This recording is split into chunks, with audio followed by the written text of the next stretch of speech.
I'm sure I left it round here somewhere. I'm sure I left it round here somewhere. I'm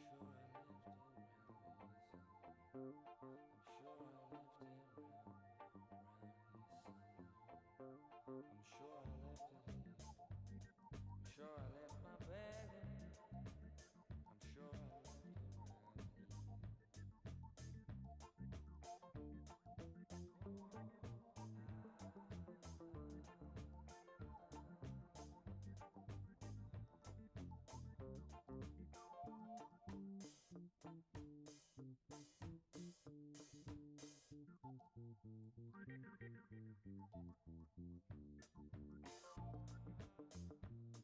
here.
Ladies and gentlemen, welcome to AgileNZ 2017. Could we please ask the attendees to kind of bunch up a little bit in your seats, because we're going to have a few people turning up a little later, so we don't want to interrupt the presentation. So if you could just get a little bit cosy and move towards the centre. Thank you.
Good morning.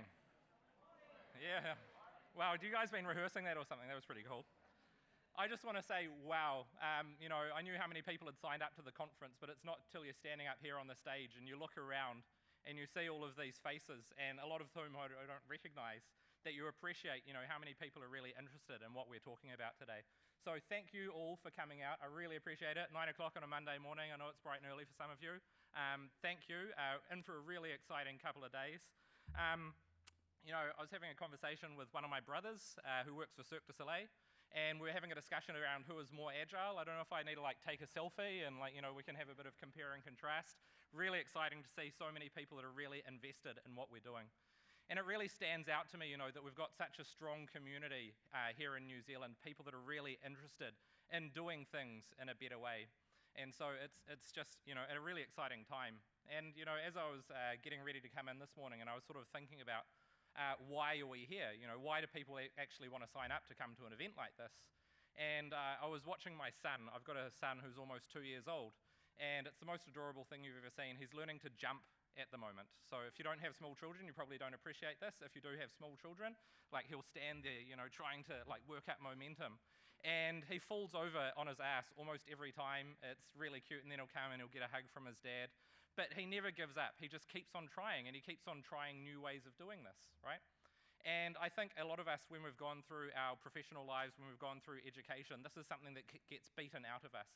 But it's the people in this room here today that are the people that don't believe in that idea of failure, right? We're the people that keep trying new things. We keep trying to jump, and we fall on our ass sometimes.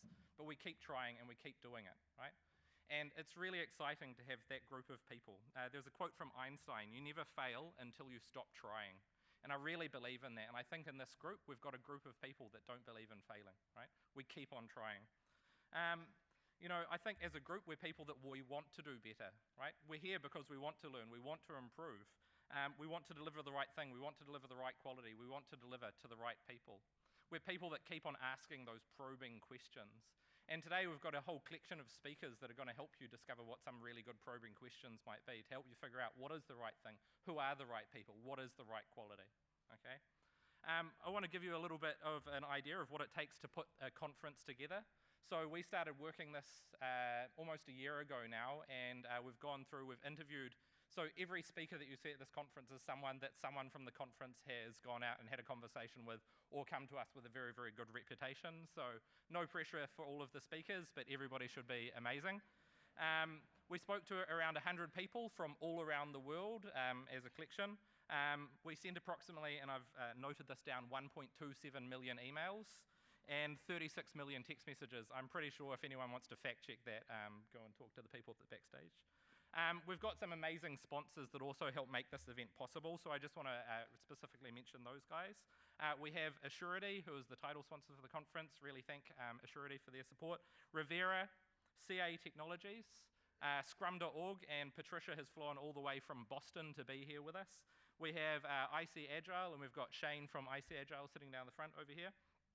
We've got Rico, who along with Rivera have some amazing interactive displays that you can play with when you get into the theatre upstairs. And we have Xenex Machina. So thank you all, and if you could join me in giving a round of applause to those sponsors.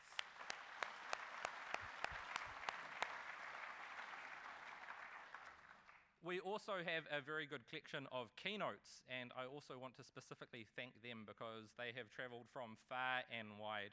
And just as a little token of our appreciation, we have also prepared some small gifts. So as I read out your name, if you could just come and join me at the front. So Luke Hohmann, if you could come and join me.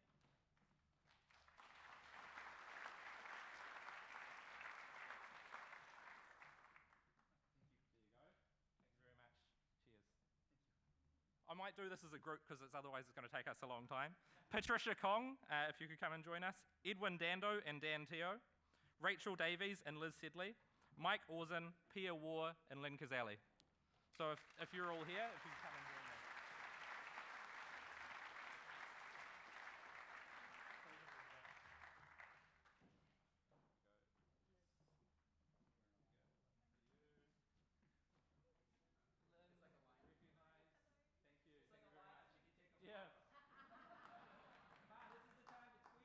Is anyone taking like mug shots or tweets here? This is like, a real famous collection of people right here. So thank you to our keynotes. Thank you. I'll let you guys take your seat again. Cheers.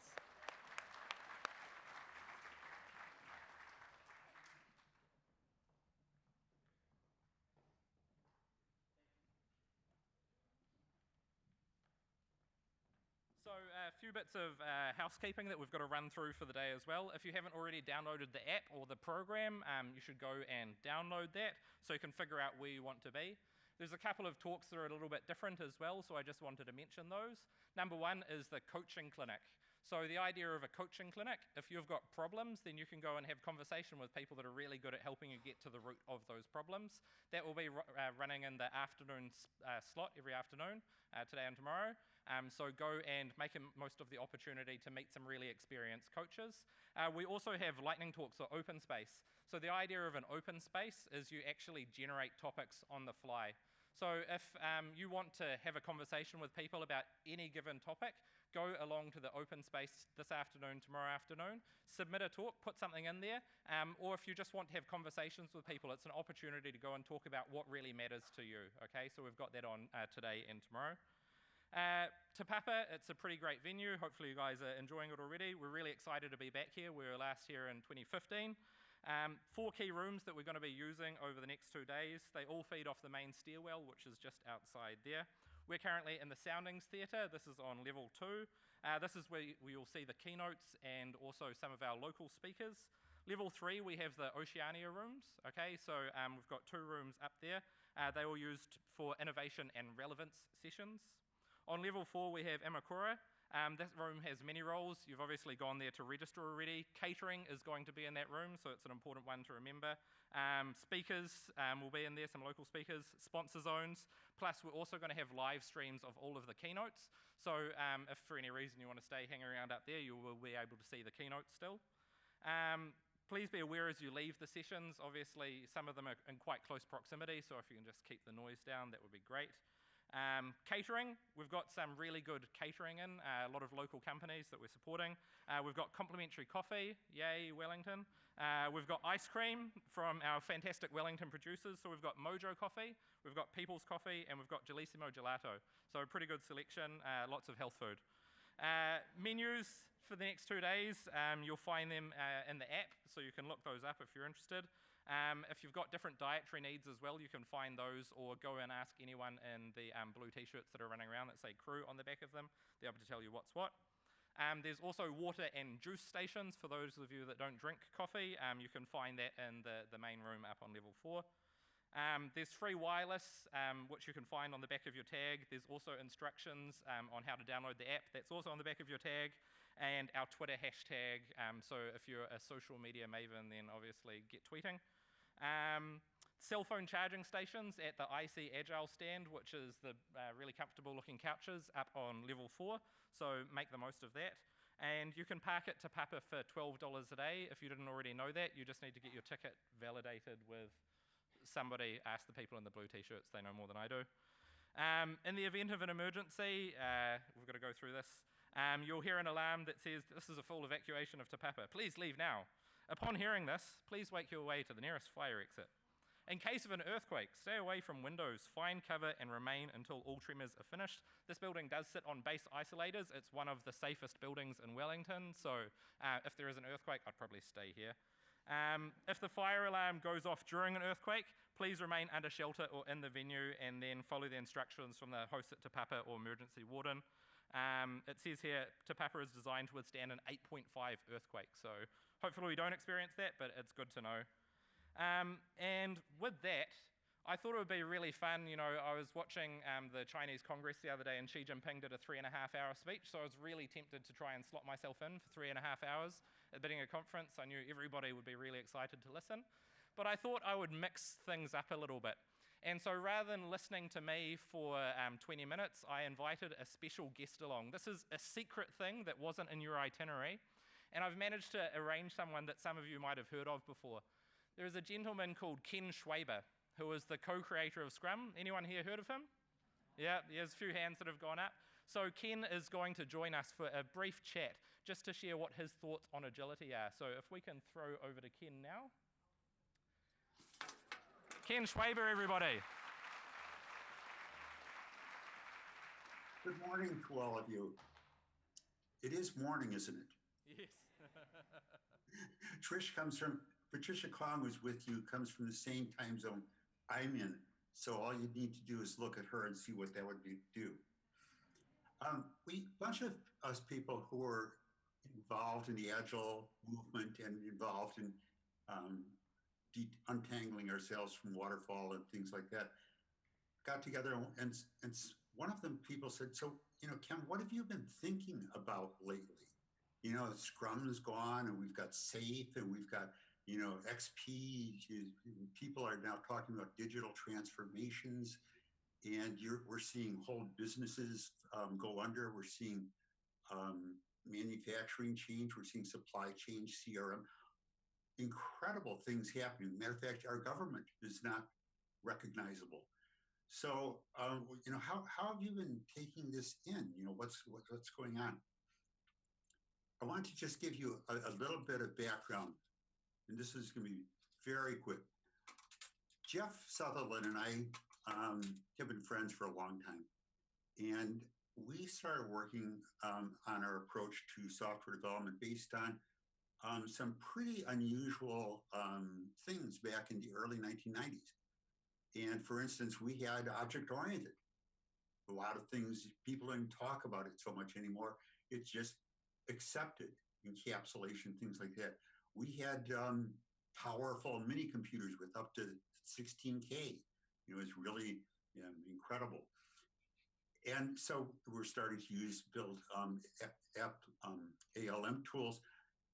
And so what we came up with is the only way we're going to be able to address these sorts of radical, rapid changes was by, and Jeff has a specialty, and his specialty is lean. And he's a student of Nanaka and Tabuchi. And so we really based everything we were doing about small, cross-functional, self-organizing teams. Everything was going to be based on that. And the other thing, the thing I was pretty specialized at, was process control. And in this case, empirical approach of when you have a very chaotic situation where not much is known, of bit by bit turning the chaos into something that's complex but usable and can be built on. So those two, just key ideas.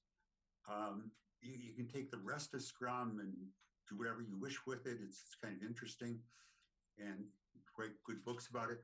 But it's small self-organizing teams that figure out how to work together if there are more than one team, and constant, frequent, regular inspection and adaptation based on what's happening and what's going on. So this is iterative incremental.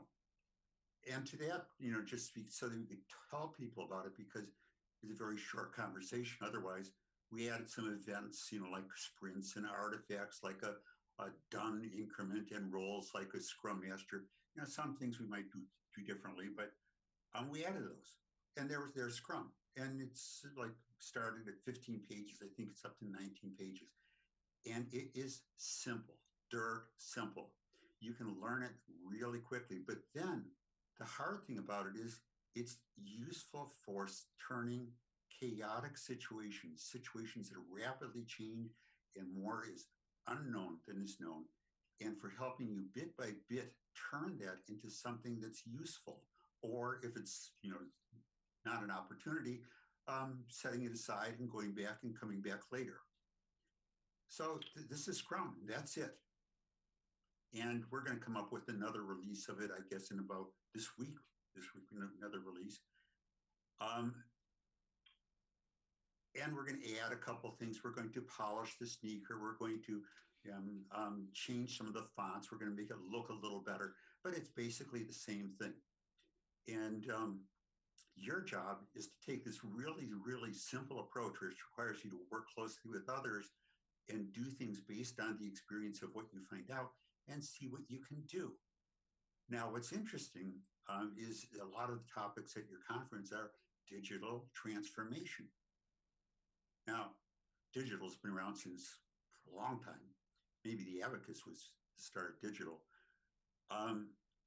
But the idea of a transformation implies that you have in mind a known outcome that you're going to try for. And Scrum lets you walk step by step toward an outcome, But most people have no idea where the most valuable things will take them. It's inspect and adapt and find out. Now, these are some of the improvements we've made. One of them, of course, was adding in the values that you need to really succeed. No point saying you're getting a self-organizing cross-functional team without respect and openness and commitment. So there are things going on now. We just got a new government, and I understand we're shipping all of our billionaires to New Zealand to buy most of the North Island, just as a backup in case the United States implodes. But there's lots and lots of changes going on. And the changes are in all sorts of things. And increasingly, the challenges are moving beyond just the complex, where there's some things that are pretty well known, to the chaotic, where there are a lot of things that are not known, and there's a lot of new stuff emerging where we not only don't necessarily know how it works, but we don't know how it interacts with the other things that are emerging. The other thing that's happening is, if you think back to 1980 mainframe computers, the first computer I ever wrote software for, I used assembler language and it had 8K of memory. So it's probably incomprehensible to you. But if I look back day by day, change wasn't really a lot. However, what's happening is if you look back across a period of time, like a month, a year, a decade, the rate of change has moved far beyond linear to where it's exponential in many ways. And there are three dimensions. This is something I've picked up from a book. Thanks for being late. Thank you for being late. And these three dimensions of change aren't all encompassing, but they are primary. The first thing that's changing is people, markets. Markets are changing. China didn't used to be a big market. Australia didn't used to be like it was. The number of people are now over 7 billion people. The way the people are distributed across the globe is completely different from the way it used to be. Social organizations are different. You don't tend not to have as many royalties or things like that, and even democracies have certainly changed. Capitalism and communism are changing. Religions. I'm here on a Sunday. When I was growing up, 1950s, I wouldn't be here on a Sunday because that's the day you set aside for God. Huge change. So there are these three phenomenal changes that are happening, and none of them are really so big, except when they're all happening at once, you start getting some interesting outcomes. One of the interesting outcomes that's happening is artificial intelligence. Both Jeff and I are early adopters of Teslas and get to see how well the whole idea of artificial intelligence, artificial systems intelligence, and automated driving works. And it's a little scary. So we have not only people, but the technology. iPhone in 2007 was a huge culture shift. Suddenly you could carry a very, very powerful computer in your pocket, and you could make phone calls over networks. And then we also have a third area of change, which, I'm not going to call it global warming. That's kind of a dangerous phrase in the United States. So I'm just going to call it Mother Earth. How things are changing. Things aren't the same. Things are warmer. Things are hurricanes and things like that happen more frequently. So all three of these changes are happening at the same time. And what we see are some changes happening because of this. One of the first things for artificial intelligence that's needed is the ability for your algorithms to be able to adapt to what happens, and for algorithms to come up with new ideas, new algorithms to store memories, background memories, to work more and more like the mind. And matter of fact, beyond what the mind is. However, artificial intelligence, just in a software level, is inadequate for what's being conceived. And right now, Stephen Hawking and Elon Musk are actually having a fit because they think this is the most dangerous thing people could ever attempt. Because the second thing you need is the idea of emergent or transformational hardware. So right now, if we take a server farm and Google wants to increase the number of servers that it has, increase their capability, it adds another server farm, adds more computers, adds more computers, adds more computers. And this is the idea of scaling. So hardware scales or descales. However, software is getting so with neural networks that started it, other things where it can actually be different. When you start looking at the human mind, though, what you have is not scalability. Our heads are about the same size. What you have is elasticity, the ability to adapt to the needs. And this is what we're starting to get into. And if you start looking through the articles and books and press releases from companies, you're starting to see emergent elastic hardware that's being tested and put into the marketplace. Right now, you have Intel, HP working on it. You also have IBM working with the idea of quantum computers with 40 quantums. So all this is happening, and that means that you can have something that's kind of the equivalent of a human mind or more. Who knows? But this is happening, and this is where people are putting their money, and this is where the opportunity is. So this is why when I say look at digital transformation, interesting.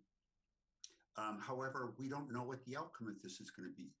And you take some of our top technical people, and they say the outcome is really, really scary. We shouldn't go that way. And other top technical people say, we have to, things emerge that way.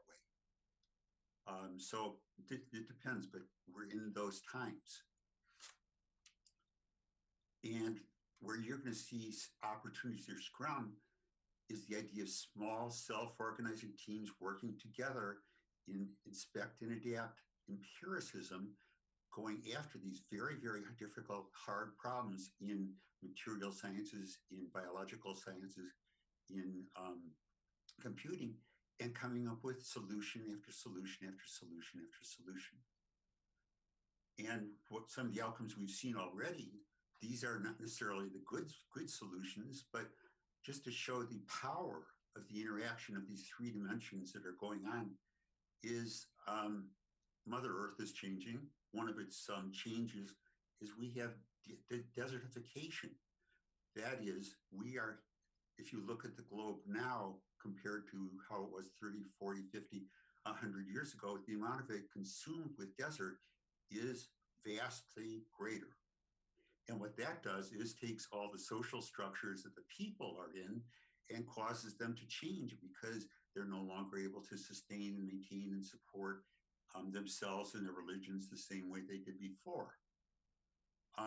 Huge change. And if someone says, well, we're going to have a digital transformation, this is the sort of thing that can take your plan for digital transformation and just upend it.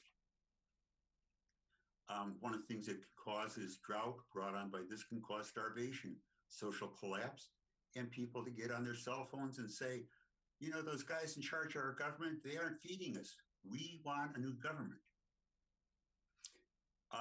We have one of the outcomes of these changes is many, many, many companies in the United States are completely different. And we first saw this with Scrum when we come and say, hi, we have a different way of doing software development. And the IT organization would say, does this change my job? And yeah, it does. And yet now, when I drive through the United States, the landscape is mostly consumed, aside from trees, with warehouses where things are being moved back, forth, and back and forth. So we have internationalization, we have lean automated manufacturing and warehousing. Everything is just in time. We have automated administration. Philips, part of Philips in the United States, just took and put in CRM and supply chain management and basically gutted their administrative staff. So you take an organization that you're going to do work with, and whether they are in manufacturing, where you now have just-in-time 3D prototyping and manufacturing, or wherever, and you're not talking about with people who are maybe in their jobs or their company's current structure for very long. So it's very hard for them to look ahead. And what you need to do is engage them and start testing and seeing what's possible. Because businesses are no longer these stable social structures where expectations are fulfilled, where you can say, I know I'll be able to send my kids to college in 20 years, no problem. I remember going into Germany right after the Fukushima disaster when they announced that they were getting out of nuclear. You should have seen the power companies. They were not really, they wanted to be agile, but really what they wanted was to have a nice, safe job. And now you have artificial general and systems intelligence and the impact of that on almost everything.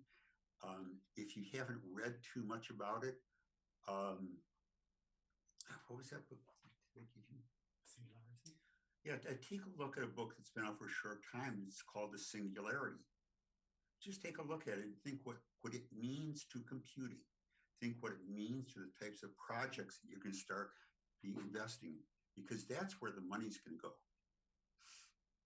And also we see, and this is kind of a strange thing, is the United States is bifurcating. It's used to be just, nice democracy kind of, or at least everyone's kind of okay. But now we have a small class that owns most of the wealth and power, and the other people are not necessarily doing that well.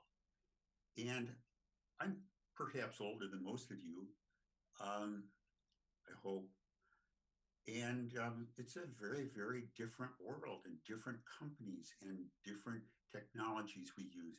And every time one of those is employed and happens, something changes.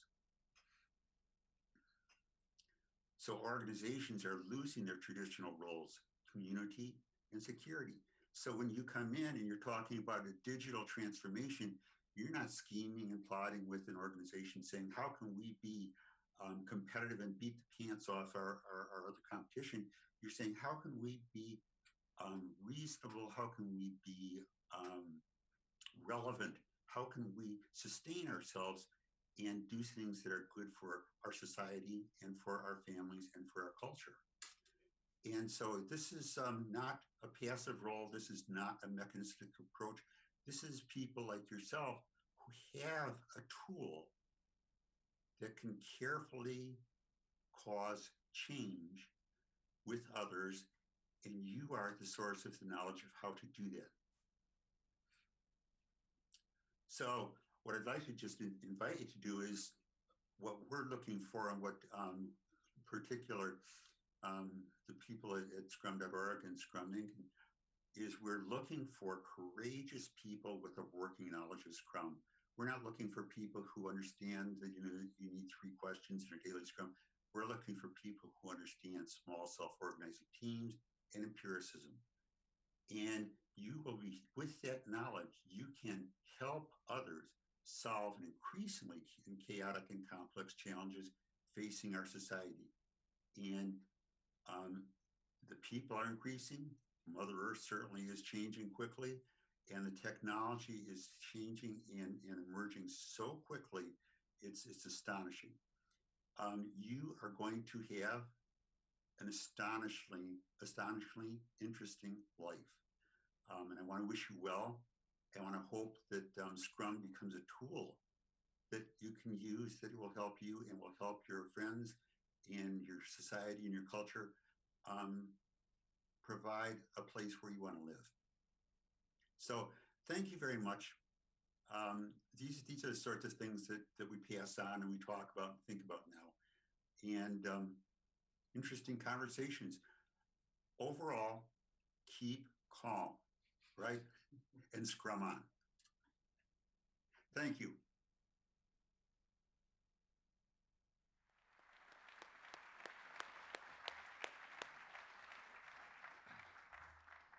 So hopefully you guys enjoyed that little cameo. I thought it might be better than listening to me. So, Ken Schwaber's not a bad guy to be able to shoulder tap.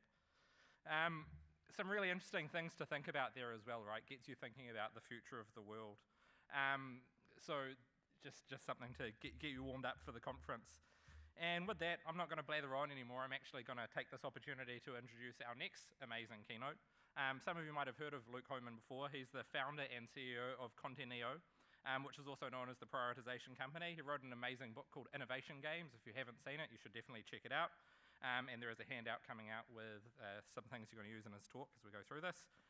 His platform helps people identify, shape, and align priorities and align on priorities and customers' priorities, increase engagement, and improve effectiveness. He's also the founder of Every Voice Engaged Foundation, which is a non-profit that helps citizens and governments tackle technical and wicked social problems. He's also the father of 4 young children, and he tells me that his talk is going to change the way that you think about parenthood. So without further ado, could we please welcome Luke?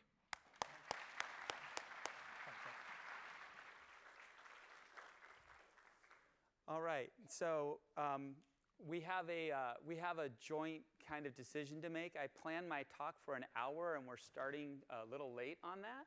So may I dip into a little bit of the tea time, but not all of it? Would that be acceptable to y'all?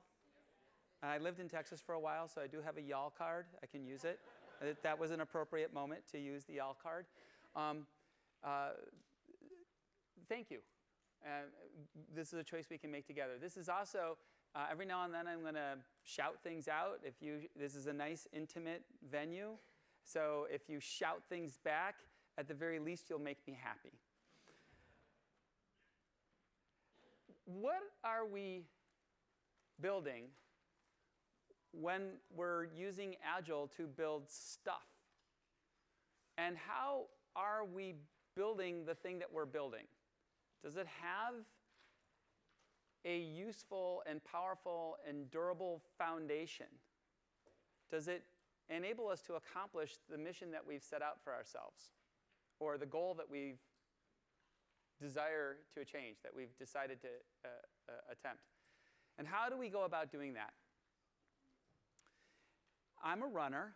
That's not a picture of me, but I'm a runner, and I especially love to run outside. I'm really excited about tomorrow because I've got a run planned here in New Zealand. Can't wait. I can say I ran New Zealand. And the question becomes, what is someone's relationship to running or fitness in general? Is it transactional? If I do this run, I can eat my cake. Right? If I do this act, if I go to the gym, yeah, she sees laughing going, all right. She's like, no, if I do this, I can get my beer later. Yeah, sure. It's a transaction, right? Are y'all with me? Yeah? Yeah, it's transactional, right? Or do I run because I'm a fit person? And this is how fit people behave. Now, I'm a runner. I enjoy running. It's kind of my cross between meditation and fitness. I work out some of my more complex challenges at work or other things when I'm running.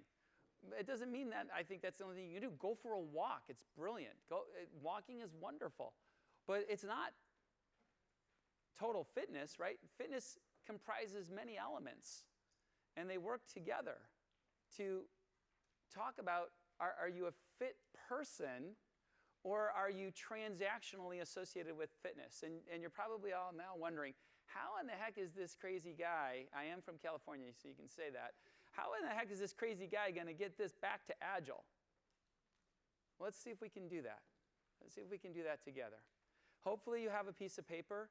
I strive to make my talks as interactive as I can, and hopefully the activities that we're going to go through will give you an opportunity to reflect on these things. When you're thinking about running, I talked about the notion of the transaction. It's a checklist, right? I'm going to go to the gym, I check that off, I do this thing, and I get my beer. Is Scrum a checklist for you, or is Agile a checklist for you? Or is it something more? Let's see. What do you see in this And try not to be, I'm not trying to be trickery or fancy here. What do you see when you see this photo? Families. Okay. So, in your paper, we're now at activity number 1. I'd like you to write down, I'll give you just a couple of minutes to do it, who you think you see in this picture and some of the attributes or qualities you would ascribe to the people in that picture. Now, this, of course, isn't representative of all families, and I know that. I mean, I have 4 kids, and I only chose families with one pair. I have 2 pair. So that's okay. And there's bigger families, and there's smaller families, and there's mixed families, and there's I chose something simple. But running with this, take 2 minutes, write down who you see and some of the qualities and attributes that you would ascribe to that individual. Go.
All right, that's close enough.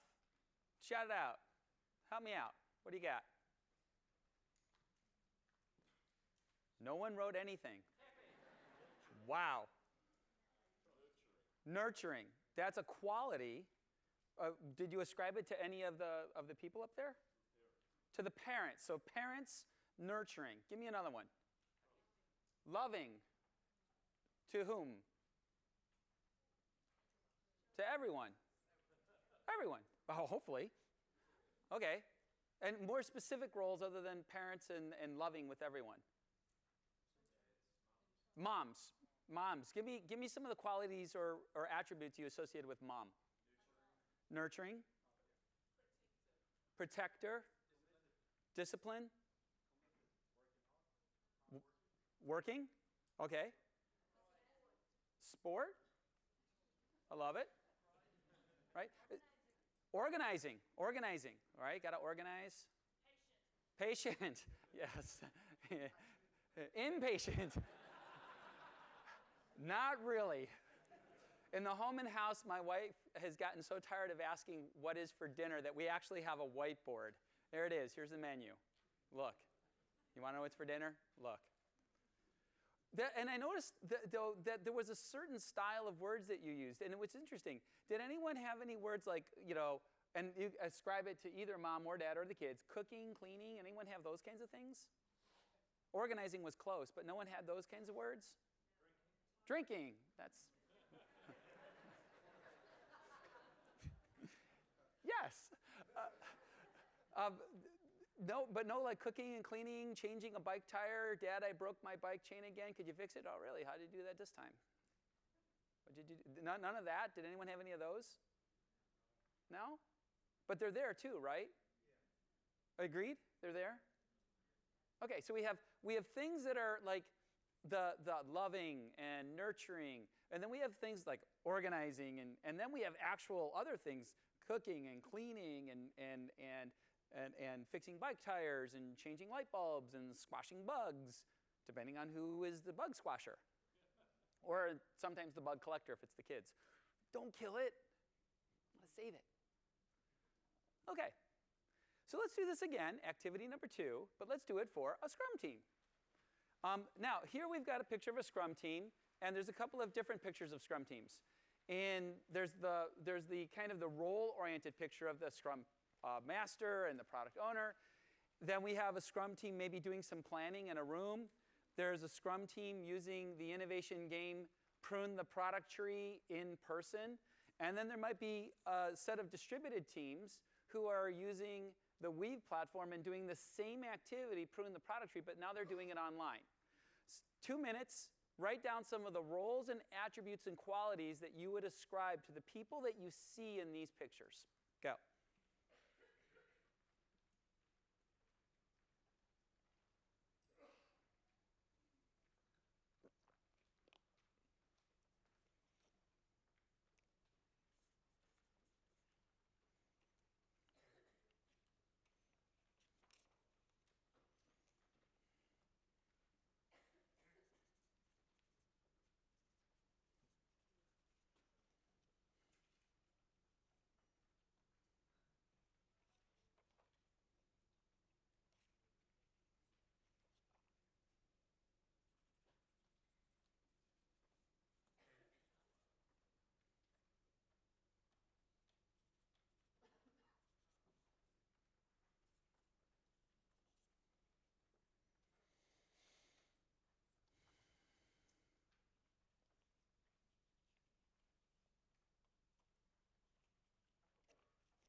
Got a few? Willing to shout them out? Pardon? Cross-dresser. All right. Which one? By the way, I've given this talk a few times. That one's unique. I had no idea a guy from California would be so at home in New Zealand. Functional cross-dresser. We'll have to talk later. I cannot make that map, but that's okay.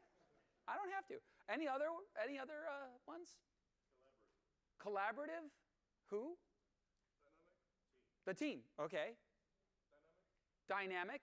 Dynamic what? Dynamic how? I'm lost. I need help. Dynamic in terms of thought, coming up with ideas. And who? People sitting around the team. Okay. The loud ones and the quiet ones. Wow, this is really an interesting set of feedback, because I was expecting at least one person to kind of crack out the Scrum guide and say, hey, I'm the product owner and I order the backlog. Did anyone have that one, or at least in a thought? Decision maker. Well, they're all making decisions, so be careful. It's the kind of decision that you're making. They're all customers. Of what?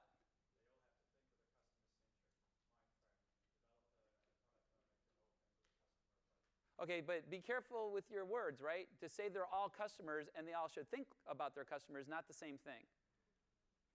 Which is okay. I'm not disputing that, but just try and be as precise as we can. So, product owner, visionary, right?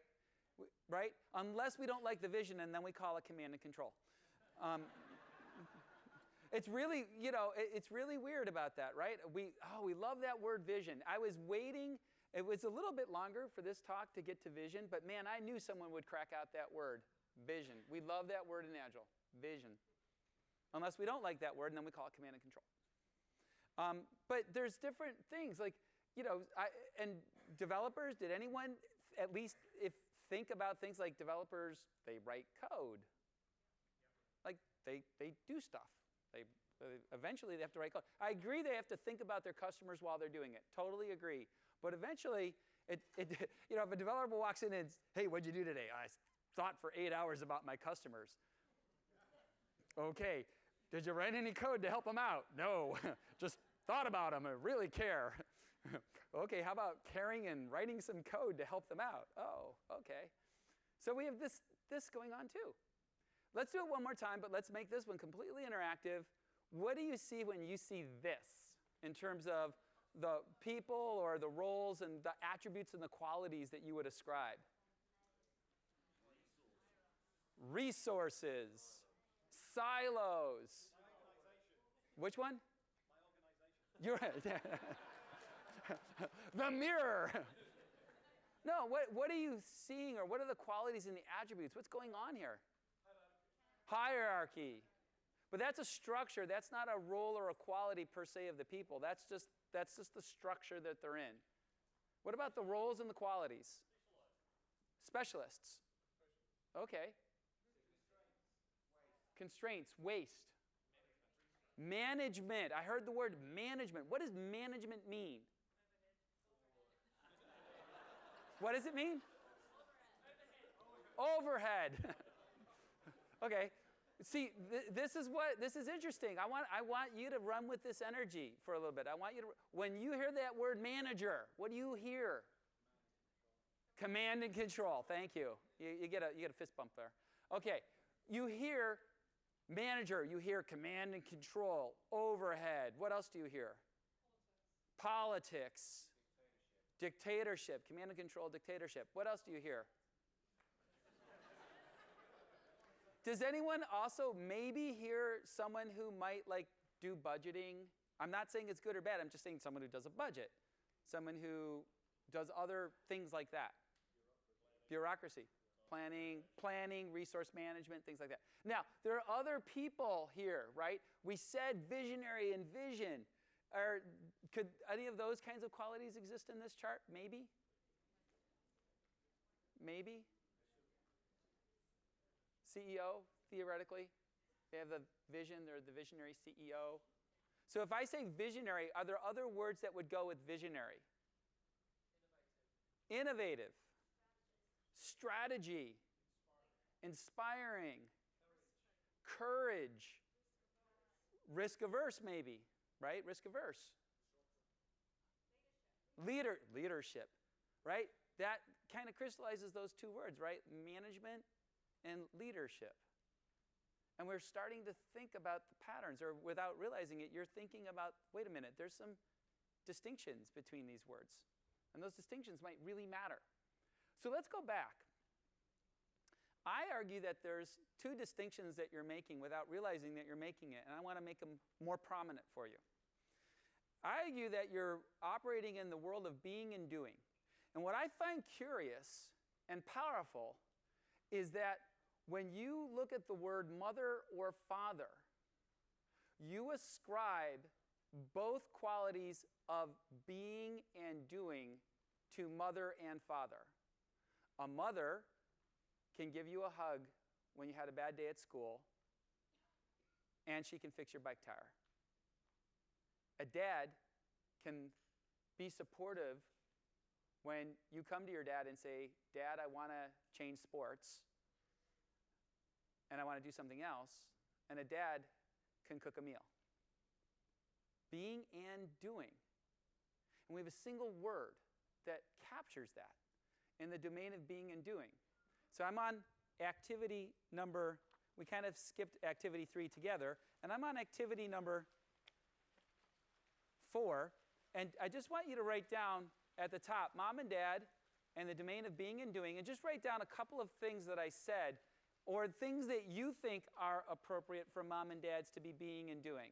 And what I find curious is notice that in the being and the doing, we have father and mother. And I argue or submit that when we look at the being and the doing, the things that we talk about being and doing could largely be done by either label, either person, if you would. Grunt once for yes, twice for no, or just put your head like this so I know you're sleeping. Grunt, huh? All right. But let's try that again based on what you told me in the next activity for the words leader and manager. Try it now. Write a few things down. Activity number 5 about leader and manager. What are some of those words that we talked about? Take a minute.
What did you end up writing down?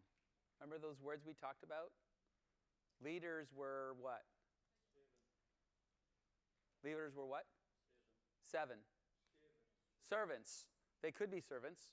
But we also added those words like visionary and courage and pardon? Innovative.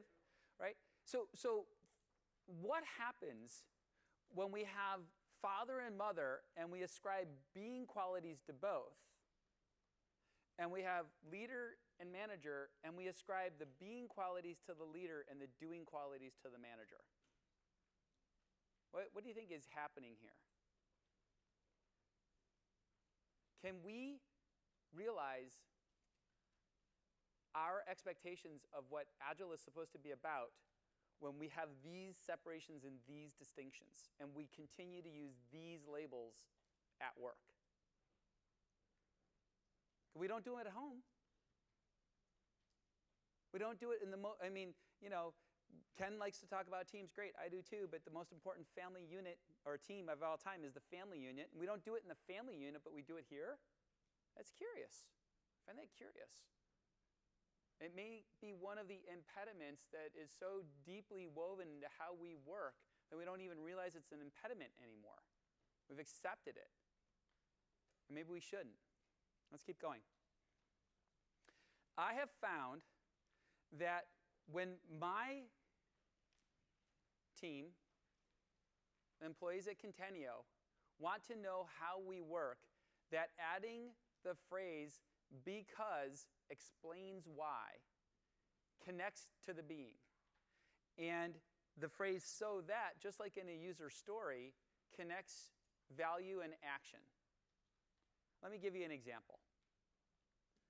I am positive because there are a lot of people who think serious games and playing games are crazy.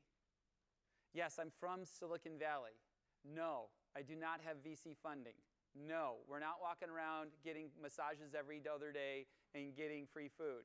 Because when I went to the VCs, they said, this is an insane way to work. People won't use collaborative experiences the way that you're talking about. I'm like, well, actually they do and they are and they will. So we've built our company the old-fashioned way, bootstrapping, which means I have a lot of energy. Because bootstrapping an enterprise B2B software business is not for the faint of heart. And you need a lot of energy to keep going. Those are my being qualities. But I also have doing qualities, right? I work with my team. I help them develop roadmaps and requirements so that they can build the best stuff possible. I sell our software. I'm out there. I'm selling our solutions because we're not constructed to eat ramen noodles and thrive.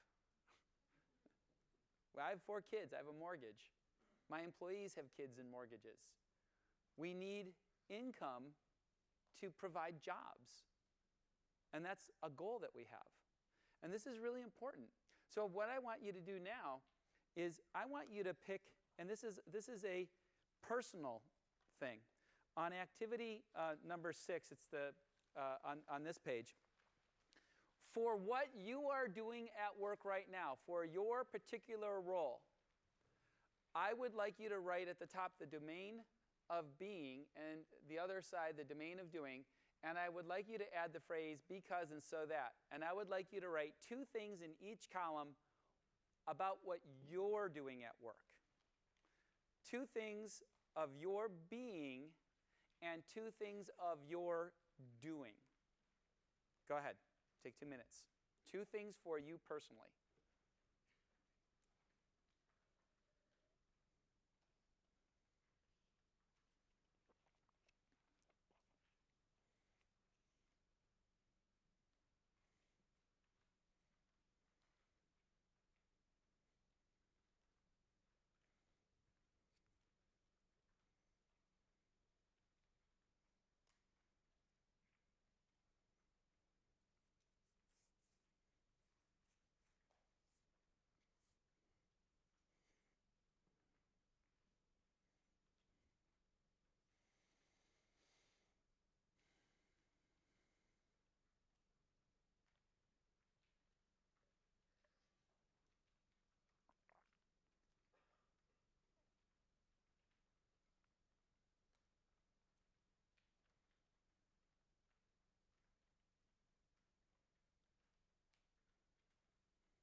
Now, given what we just talked about, if there's any actual people with the title manager in the room, they may be shy to share.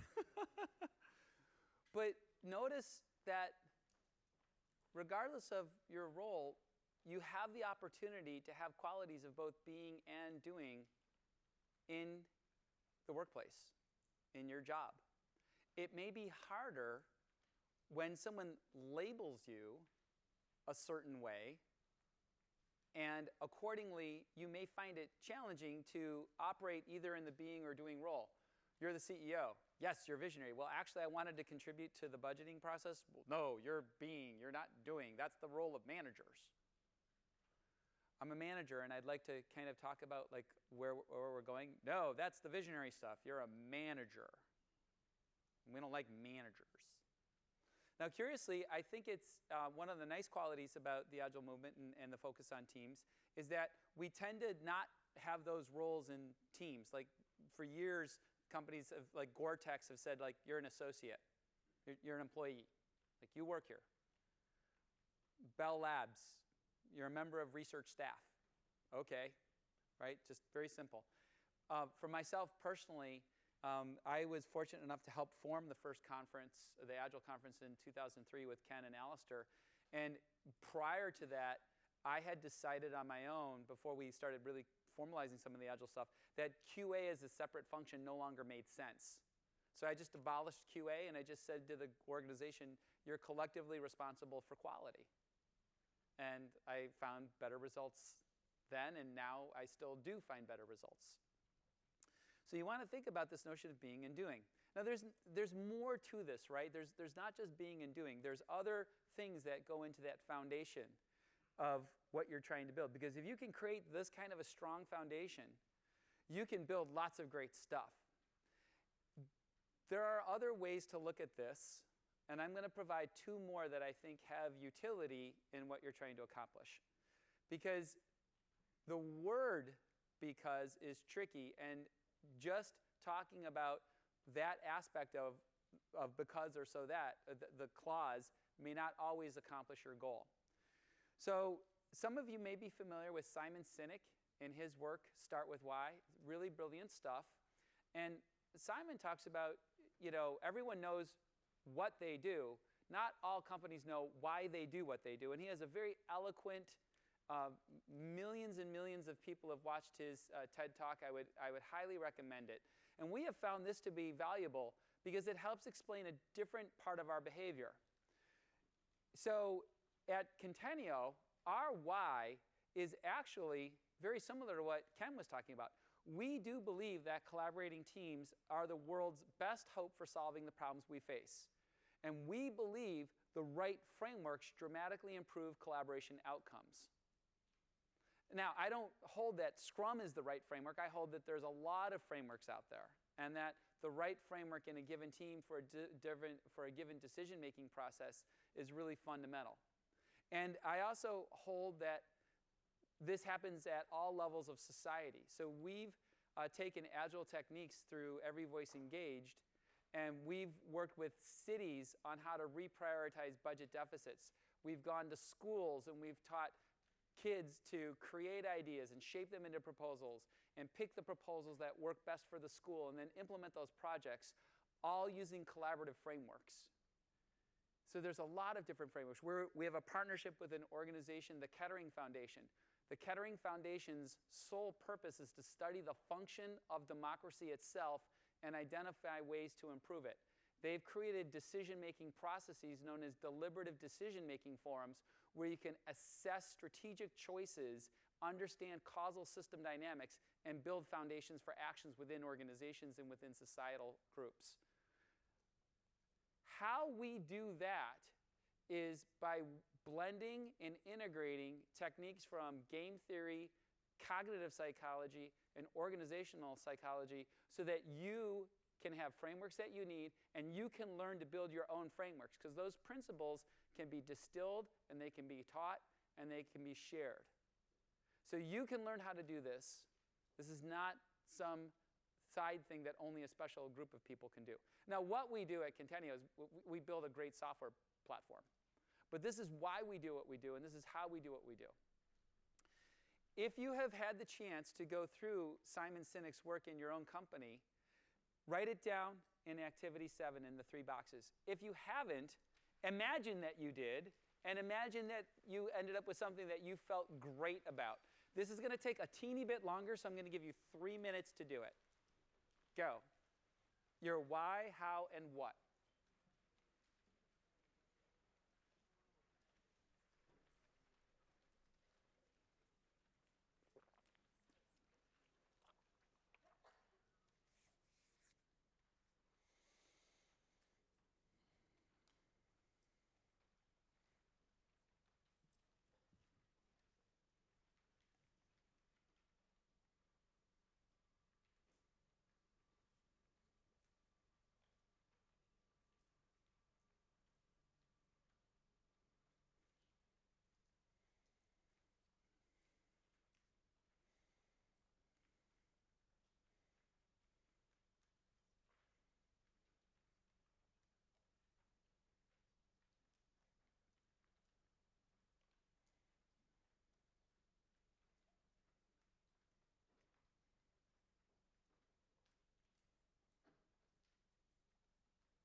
Now, some of you might work for an organization where you have awareness of this framework and you just wrote it down.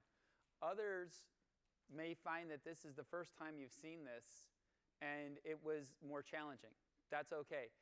I think it took Contenio 3 or 4 weeks to feel comfortable with that wording, and we've tweaked it a little bit. This is not something you sit down in a conference talk like this and crank it out in 2 minutes.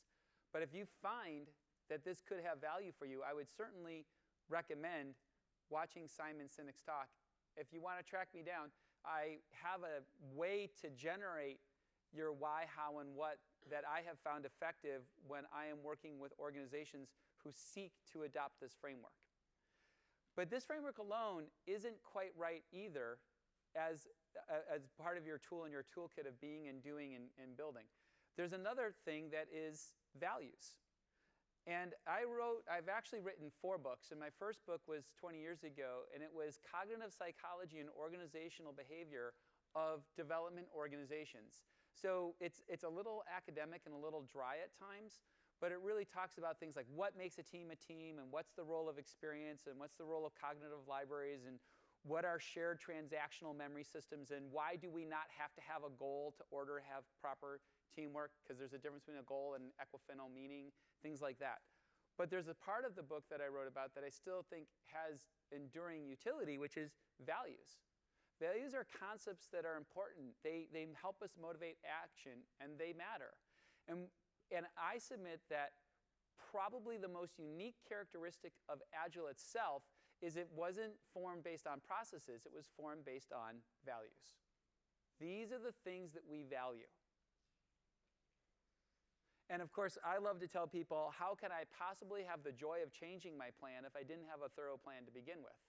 Rob me of the joy of being an Agilist? Rob me of the ability to respond to change? No, thank you. I'm going to make a plan, and I'm going to celebrate changing it. So these are important values, and I think that these values work. Now, these are values about how we want to work in Agile, but there's other values. Some of you may work for companies that have espoused values. Ken talked about the values of Scrum. These are Contenio's values. Not surprisingly, the way I started our talk, our number 1 value is families first.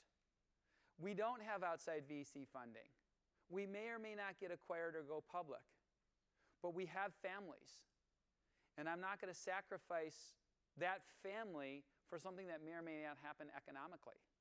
So the number 1 value of the company, families first. Wellness is important. It really is important to me. And therefore, if you want to go for a run because you're not feeling it that day at work, or go to the gym, or go for a walk, great, go. Now, I'm talking all seriously, right? But I like to think of my job-full work and my joy-full work. So my job-full work are things like invoicing and finances and things like that. My joyful work is helping people use the platform or working with my dev team. So we have a phrase, it's not a J-O-B, it's a J-O-Y, because we love what we do. And this is a very personal phrase for me, but it's part of what the company believes in.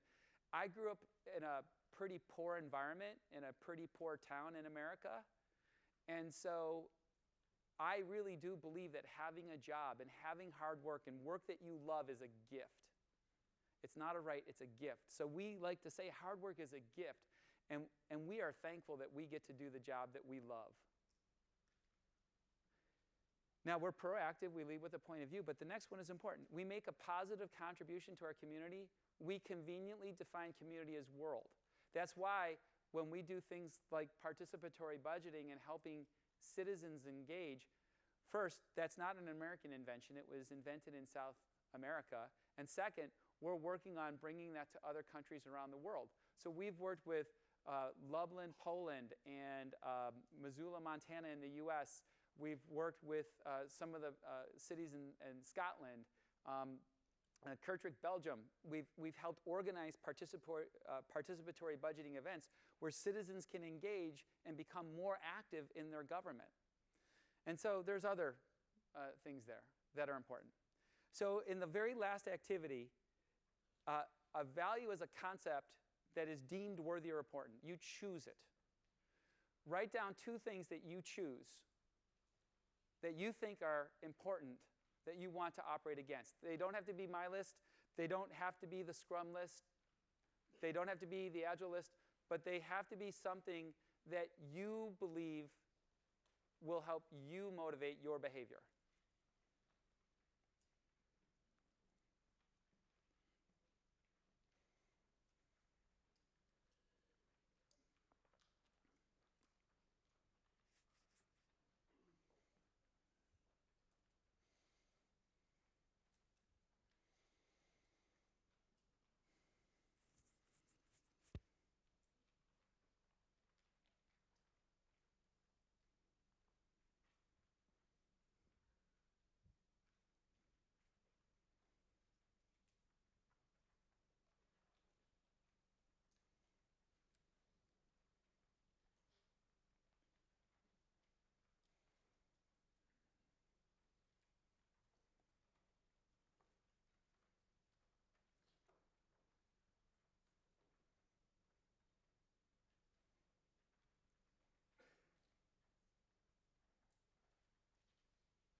A lot of the times, these come out as one-word things, and you're certainly welcome to grab values that other people have found useful if it resonates with you, if it is something that is important to you. Courage, respect, trust, all great stuff, right? Things that will motivate you to behave.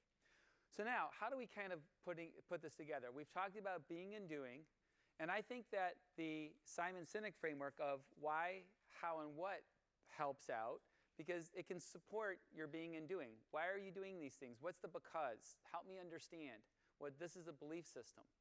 And both of these can be supported by values, which cross-cut. But they also feed back amongst themselves in a complex loop. So this was the hardest slide to draw for me because I wasn't sure how do I show these concepts that are related and are important together but yet are distinct. And this is the best I could do. If there's any graphic artists in the room who want to help me out, that'd be great. But this is how we came up with it, or this is where we are. So now what does this mean? Where do we kind of end up? Well, the first is, going back to the being and doing, for me, I think there might be a better word than saying leader and manager. And when I work with organizations and I get a chance to really help them see the way they talk and see the way they behave, we often end up with a new word. We don't talk about leaders and managers. We call ourselves Agilists because that would encompass the domain of being and doing. Because every member of the team at all levels have a responsibility to do work. And every member of the team at all levels can engage in the activities of being positive, supportive, visionary in their own way and their own contribution. And this single word, if I could get this changed, would be amazing. I've also tried to change a few other words. Has anyone ever heard, the planning, the 5 levels of planning? Has anyone seen that? You cut it in half and they call it the Agile Planning Onion. Has anyone heard the Agile Planning Onion? A couple of nods. You don't want to call it the onions, right? Because onions make you cry when you cut them, and your method shouldn't make you cry. I call it the Agile Planning Flame because the Agile teams burn hot. Now I've got 2 minutes left, so there's a time for some questions. I'm going to lead with 2 questions that I've gotten consistently in other versions of this talk. The first is, Luke, we're being in a company that's command and control, and they don't believe in empowerment, and I want them to be a different way. How do I get there? Well, you don't start by telling them to be a different way, in my experience. What you start is letting them experience the doing that is more beneficial, that leads them into the being. So I'll go all the way back full circle, and I'll use a non-Agile analogy. I was an aerobics instructor for 14 years. It's a long story, but it makes sense when you know my history. And I don't care what gets you into the gym. I really don't. But what I found was the hardest people to really draw in were the people who knew they were overweight or knew that they had a health problem and they wanted to get healthier, right? the trick there is, how do you create a set of transactional behaviors that create positive intermediate outcomes that let them move from transactional fitness to a fit person? And organizations have to go through the same thing. A team that is operated a certain way may not be ready to operate a different way, but they could adopt a few behaviors. So concretely, get them to done with no stop ship bugs at the end of the sprint. Huge, big change, powerful change, durable change. And that will create cascading positive effects that move them from this transactional notion of being into a true being of being an agilist. The second thing I get is, what are some of the techniques that I use? Well, of course, I use innovation games and I use collaborative frameworks. Now, you're probably wondering, how in the heck do I go to really large companies and say, let's play a game? I don't. What I do is I take the word game and I break it down into what its constituent components are, which is a goal and rules of engagement and ways to keep track of feedback, et cetera, et cetera. So I don't go to executives and I say, let's play a game. I say, let's engage in a goal-directed activity with clearly defined rules of engagement where you can employ different interaction strategies to accomplish your goal. We'll keep track through information radiators, and the result will have a durable impact in your business. And the executives are like, sign me out. And now you know that I just said, let's play a game. So I think we have, my thing says time's up. So do we have time for any burning questions? Yeah, if you want. It's up to you. I'm at your service. We got one buyer. Oh, the lights are on. Lovely. Could you tell me about the stickers? The stickers. Oh, the stickers and the corporate value. Oh, yeah. Part of what we do is we actually have a little fun, and we do a lot of work with stickers in innovation games and collaborative techniques. By the way, the other thing I should let you know is, being a member of the board of the Agile Alliance, we know the secret truth that 3M funded. It's a conspiracy theory, but 3M, in fact, did fund this whole Agile movement to try and push Post-its. Sorry. Yeah, Fichet's like, shh. No. So the notion of we use stickers is that there's a little bit of playfulness about how we live and work, and we take our work serious, but we don't take ourselves seriously, if that helps. So that's where that comes from. We use stickers, and you should too. I have stickers in my bag if anyone needs a sticker, just because I live the value, right? We got another taker. What for you, what is the most important behavior of an agilist? Wow. What is the most important behavior of an agilist? You're not supposed to stump the speaker.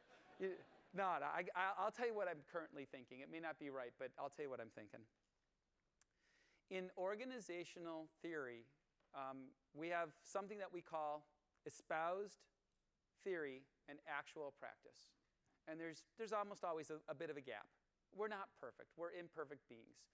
If you choose to work this way, you choose to work hard. That's one of the things I try to coach people when they say, I want to go Agile. I'm like, are you sure you want to do this? Because you're going to work harder. And you're going to feel disappointed because you're going to fall short of those values. And it's not an easier way to work. It's a more satisfying way to work. It's a more engaging way to work, but it's a harder way to work. So I would say the most important quality of an agilist is to allow yourself to truly reflect on when the gap between espoused theory, what you aspire, and what you're actually doing becomes too large, and giving yourself the opportunity to take action to minimize the gap. That notion of being present. And it's really hard in the heat of battle when you got to get your software out because the conference is coming up and you want to look good or whatever. But that's what I would say is a really critical part of being an agilist, is having that awareness of your degree of congruence between what you're aspiring to and what you're actually doing. I think we better stop there. Right on. Luke's going to be around around for the next couple of days, so if anyone's got any questions, he's quite visible. Just look for the bright orange t-shirt. And if you could all join me in thanking Luke. Thank you.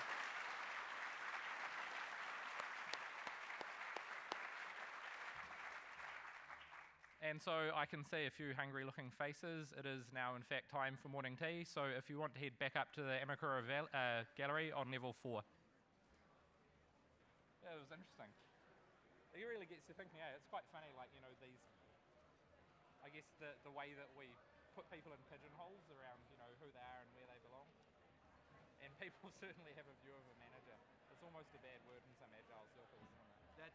It is extraordinarily disappointing to have that, to be honest. Yeah. That's part of what I don't like. Hey, brother. Thank you very much, Luke. Thank you.